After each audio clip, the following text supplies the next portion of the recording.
Headlines प्रायोजक राम बंधू, सर्वोत्तम मसाले राम बंधू मसाले।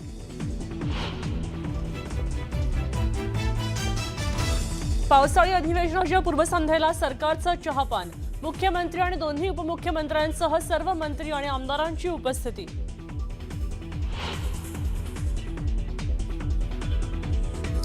सरकारच्या चहापानावर विरोधकांचा बहिष्कार, दुष्काळ, पाणी टंचाई आणि महिलांच्या सुरक्षेवरनं विरोधकांचा सरकारवर निशाणा।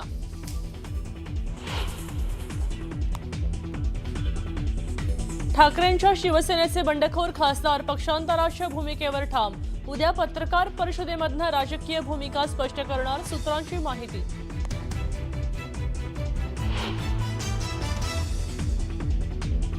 बंडखोर खासदारांनी लोकसभा अध्यक्षांची भेट घेऊन विलिनीकरणाचं पत्र दिल्याची माहिती। थोड्याच वेळात ओम बिर्लांसोबतचे स्फोट समोर येणार, सूत्रांची माहिती।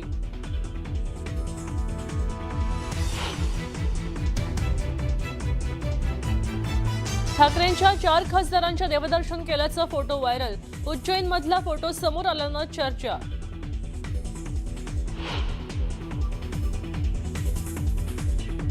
ठाकरेंच्या सेनेच्या 5 बंडखोर खासदारांचं उद्या शक्ती प्रदर्शन, मतदारसंघात कार्यकर्त्यांकडनं भव्य बाईक रॅलीसाठी जय्यत तयारी।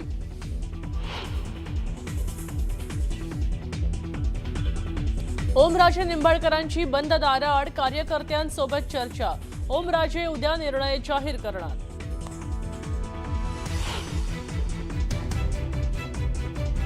आणि मी काय दुसरं कुठं गेलेलो नाही आहे, शिवसेनेतून शिवसेनेतच गेलेला आहे, विचारधारेला कधीही बाजूला टाकलेलं नाहीये।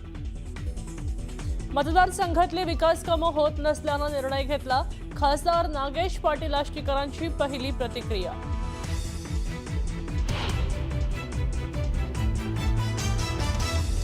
आणि मुंबई, पुण्यासह पश्चिम महाराष्ट्र, कोकणातल्या काही भागात मान्सूनचं आगमन, पावसाच्या सरींमुळे नागरिकांना दिलासा।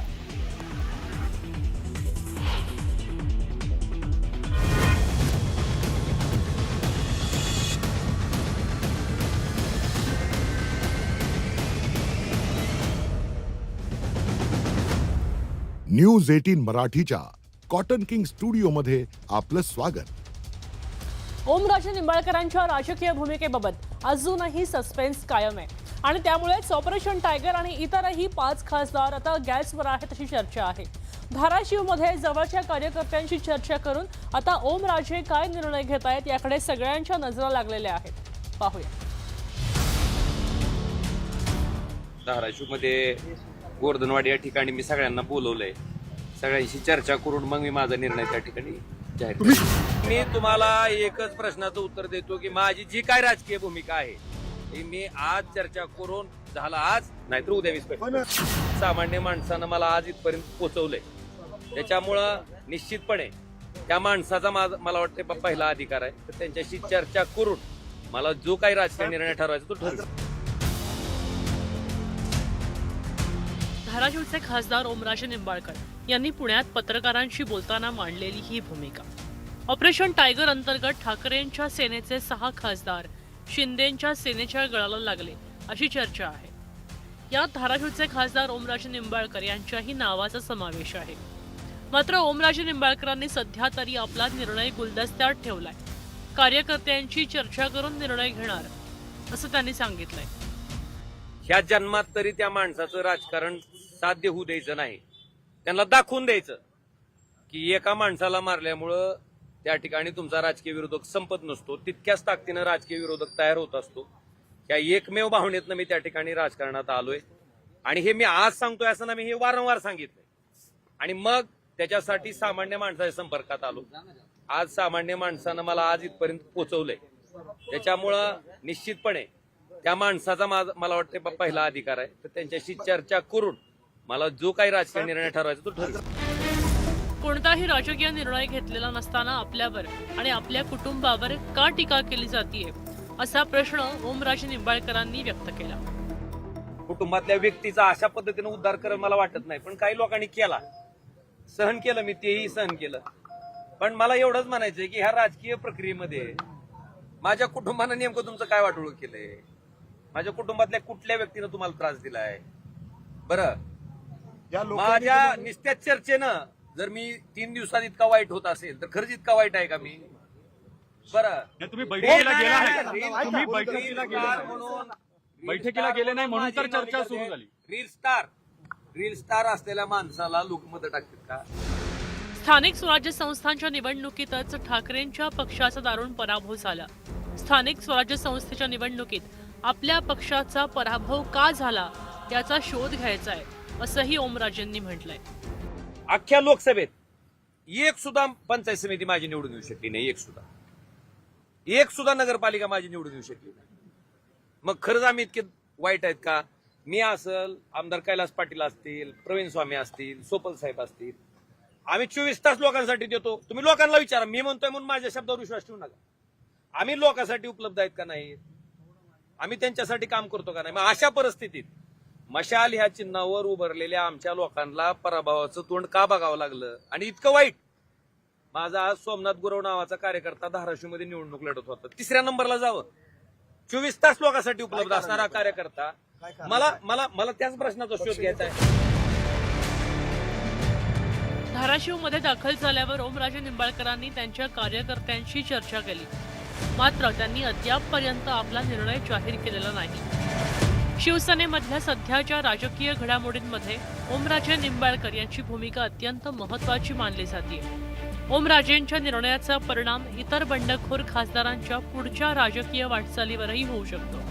आता ओमराजे नेमका काय निर्णय घेणार याकडे राज्याच्या राजकीय वर्तुळाचं लक्ष लागलंय. Bureau report, news 18 Marathi. यानंतर एक मोठी ब्रेकिंग न्यूज समोर येते. ही ब्रेकिंग न्यूज राजकीय वर्तुळातून समोर येते.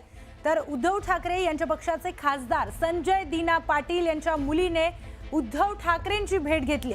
राजुल पाटील यांनी उद्धव ठाकरेंची मातोश्रीवर जाऊन भेट घेतलेली आहे. माझी आणि माझ्या वडिलांची राजकीय दृष्ट्या आमचे विचार वेगळे आहेत असं सुद्धा त्यांनी म्हटलेलं आहे. राजकीय वाट आमची वेगवेगळी आहे असं सुद्धा त्यांच्याकडून सांगण्यात आलंय. मी मात्र उद्धव ठाकरेंसोबतच असणार आहे अशी सुद्धा प्रतिक्रिया त्यांनी प्रसार माध्यमांशी बोलताना दिली आहे. तर वेगवेगळे आमची वाट आहे. उद्धव साहेब आणि आदित्य साहेबांना मी भेटायला आले होते.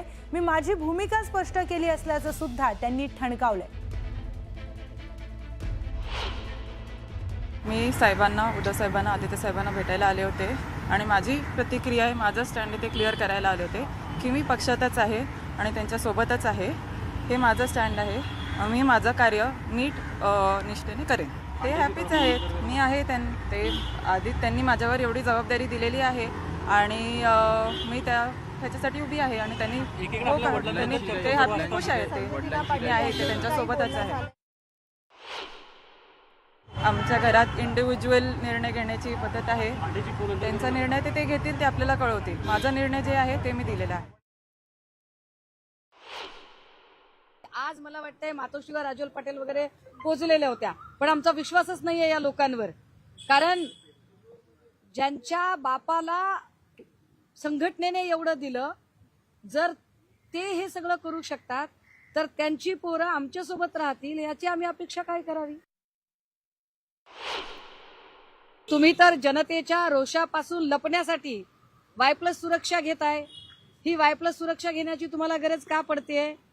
कारण तुम्ही जनतेच्या विकासासाठी नाही गेलात, तुम्ही स्वतःच्या आणि स्वतःच्या कुटुंबाच्या विकासासाठी गेलेले आहात. त्यामुळे मी याचा पुनरुच्चार पुन्हा एकदा केला पाहिजे की आष्टीकरांचं पोरगं असेल किंवा संजय दीना पाटलाची पोरगी असेल, यांच्यावर शिवसैनिकांनी आता का म्हणून विश्वास ठेवायचा?